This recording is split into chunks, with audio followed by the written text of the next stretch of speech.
ሰላም ሰላም ውድና የተከበራችሁ የፍርቲ ቤተሰቦች እንዴት ናችሁ? ከኔ ጋር ሁሉ ሰላም ነው፣ እግዚአብሔር ይመስገን። እንግዲህ ጽናት ድራማ ከልብ ክፍል 4ን ይዤላችሁ መጥቻለሁ ማለት ነው። ለቻናል አዲስ የሆናችሁ ላይክ፣ ሰብስክራይብ፣ ሸር እያደረጋችሁ አብራችሁን ቆዩ ማለት ነው። ከልብ ነው የማመሰግነው ስለምታበረታቱኝ ማለት ነው። እንግዲህ ሰኒና ጆከር አሁንም እልክ እንደተጋቡ ነው። እልክ የትም ቦታ አያደርስም ማለት ነው። በውስጣችን ፍቅር እያለ ግን እልክ ካለ በጣም ከባድ ነው የሚሆንብን ማለት ነው።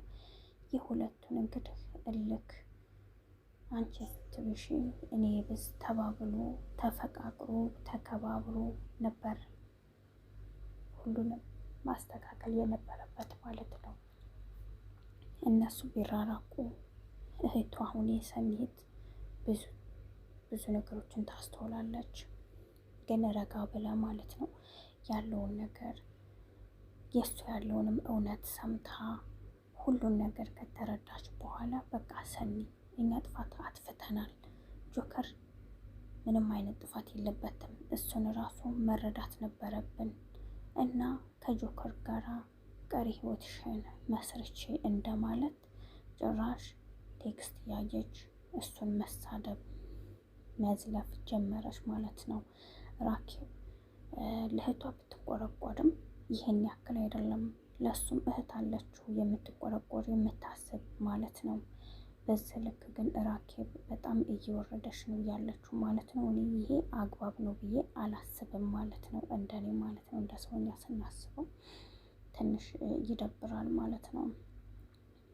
ግን ፍቅርም ቢሆን የወንድሟ እንደዛ ስላላቸው በጣም ስለከፋት ፍቅር ቀጥ ብላ ወደ ቤቷ ሄዳ ነው አጥረግርጋት የተመለሰችው ማለት ነው። ሲቀጥል ደግሞ አዲስ የመጣችው የፍቅር ጓደኛ እሷ ራሱ ተናግራታለች ራኬብን ማለት ነው።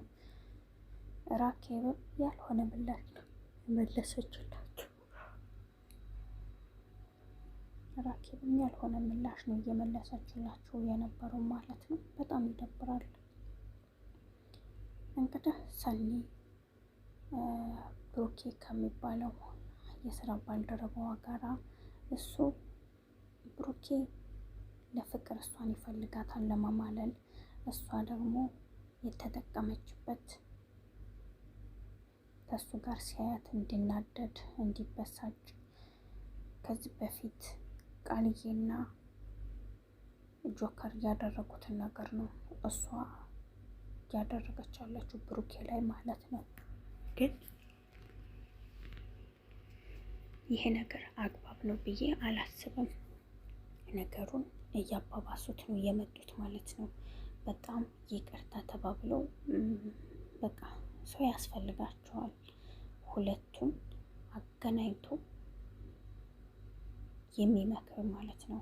እነዚህን ሁለት ልጆች ቅዱሴ ወይም ናሁሜ ወይም ኪራ ቢያገኛቸው እና እያንዳንዱ ነገር ቢናገራቸው እሱ ሁሉን ነገር ቢያስረዳቸው በጣም ሀሪፍ ነው ብዬ አስባለሁ፣ እንደኔ ማለት ነው። ሁለቱም ግን እንደዚህ ነው እየተባባሉ እላፊ ቃላት እየተነጋገሩ መቼም ቢሆን ማለት ነው መቼም ቢሆን አይታረቁም። በዚሁ ነው የሚቀጥሉት ማለት ነው። ትንሽ ይከብዳል እንደኔ እንደ ሰውኛ ስናስበው ማለት ነው። እየተዋደዱ እንግዲህ ጆከርን ስታይ ነው ብሩክ ብላ አቅፍ እያደረገች እሱን እንትን ለማለት፣ ብሩክ ደግሞ ከልቡ መስሎታል እንደዚህ እያደረገች ያለው ማለት ነው። ኖ ከልቡ አይደለችም። ብሩክ ወደ ራስ ተመለስ፣ እሷ ልትበቀል ነው ወንድም ማለት ነው። ውስጥ ሞኛ ይሆን አንተን የፈለገች መጠቀሚያ ነው እንጂ አፍቅራህ አንተ ጠብሳት ምናምን አይደለም። አዎ ፈሸክ ስትል እሱን ለማቆጨት ያደረገችው ነገር ነው እንጂ አፍቅራህ አይደለም ማለት ነው። እንግዲህ ጆከርን በምታይበት ሰዓት ነው እንደዛ እጁን ያዝ ያደረገችው ማለት ነው፣ የብሩኬን እጅ። ይሄ እንደሱ አይደለም ማለት ነው። ወደ ራስ ተመለስ ብሩክ። እንግዲህ አለቃቸውን በጣም እየተኮሳተረች ትገኛለች። እንግዲህ የፍቅር ጓደኛ ጆከርን ተነስ፣ እስካሁን ድረስ ምን ትሰራለህ? 4 ሰዓት ሆኗል፣ ተነሳ ከእንቅልፍህ ስንት ሰዓት ነው ስራ የምትገባው በማለት እሱንም ትናገረዋለች። እሷም ትላፈዋለች። ጆከርን በትራስ እየተመታቱ በጣም እየጮኸች ነበር። ፍቅር ምንድን ሆናችሁ ነው ብላ በምትሄድበት ሰዓት እየተደባደቡ በትራስ አገኘቻቸው ማለት ነው። እንዴ በቃ እኔ ቁርስም አልበላም መሄድ አለብኝ ረፍዶብኛል ሲል፣ እንዴ ገና እኮ 1 ሰዓት ነው አለችው። እንዴ 4 ሰዓት እኮ ብላኝ ነው እሷ ሲላት፣ አይ 4 ሰዓት አይደለም 1 ሰዓት ነው ወንድሜ ና እንሂድ በቃ እኔ ቁርሱን ሰራርቻለሁኝ እና ጨራርሻለሁ እናና በልተህ ትሄዳለህ በማለት ፍቅርም ወደ ሳሎን መጣች። ያዘጋጀችውን ምግብ በጣም ነው የሚጥመው የኔ ታናሽ እህት እጅሽ ይባረክ እያሉ ምግባቸውን በሉ ማለት ነው።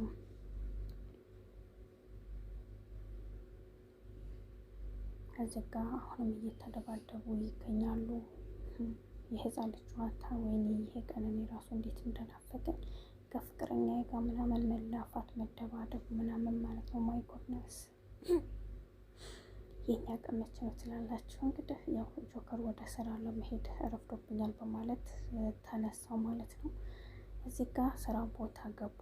እንግዲህ እስክሪብቶ ለማንሳት ሲሉ ሁለቱም እጃቸው ጋር እጅና እጃቸው ነው የተገናኘው ማለት ነው። ያ ማለት ፍቅር አለ በሁለታቸው፣ መተሳሰብ አለ፣ አንዱ ከአንዱ እየተተሳሰብ አለባቸው እና ይህንን ነገር ደግሞ ትልቅ ሰው ገብቶ መነጋገር አለባቸው ብዬ አስባለሁ ማለት ነው።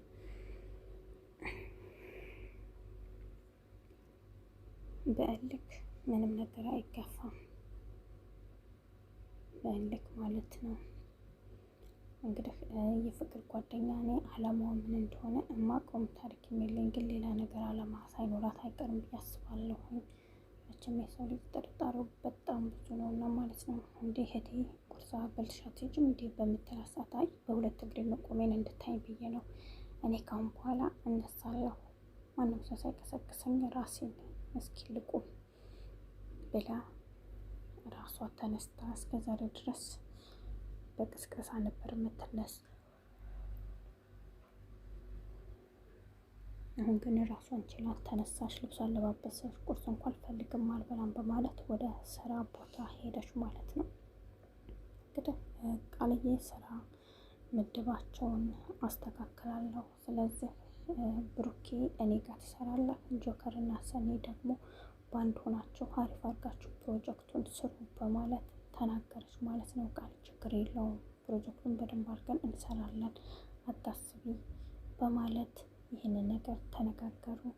ብሩኬ እኔ ጋር ነው ሰኒን መድቤት ሲላት እየነበረው ማለት ነው። እሷ ግን ጆከርም ሄዶ ሰኒ እኔ ጋር ነው መስራት ያለባት፣ አንቺ ደግሞ ከብሩኬ ጋር ስሪ በማለት ይህንን ነገር ተናገራት ማለት ነው።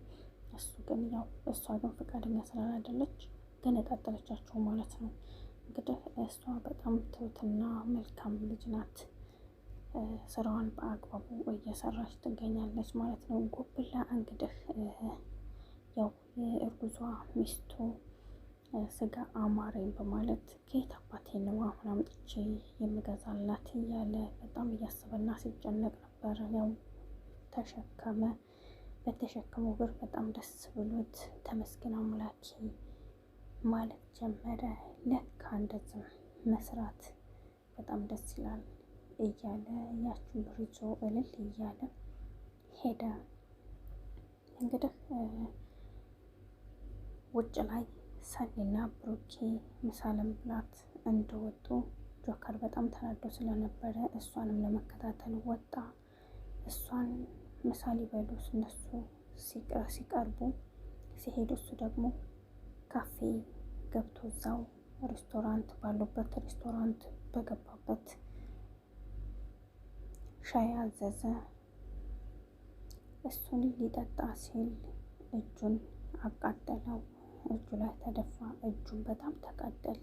ለዊ ኧረ እባክህ ምን ሆነህ ነው? ለመንቀስ አትልም? ና ቶሎ ቫዝሊን ልቀባልህ ስትለው ዞር በይ አይንሽ ማየት አልፈልግም፣ አንቺ ራሱ አትንኪኝ ቃልዬ አለች። ቃልዬ እያሸችልኝ ነው፣ እፍ እያለችልኝ ነው። ቃልዬ ተይኝ አንቺ አትንኪኝ በማለት በጣም ተናዶ ተናገራት ሰኒን ማለት ነው።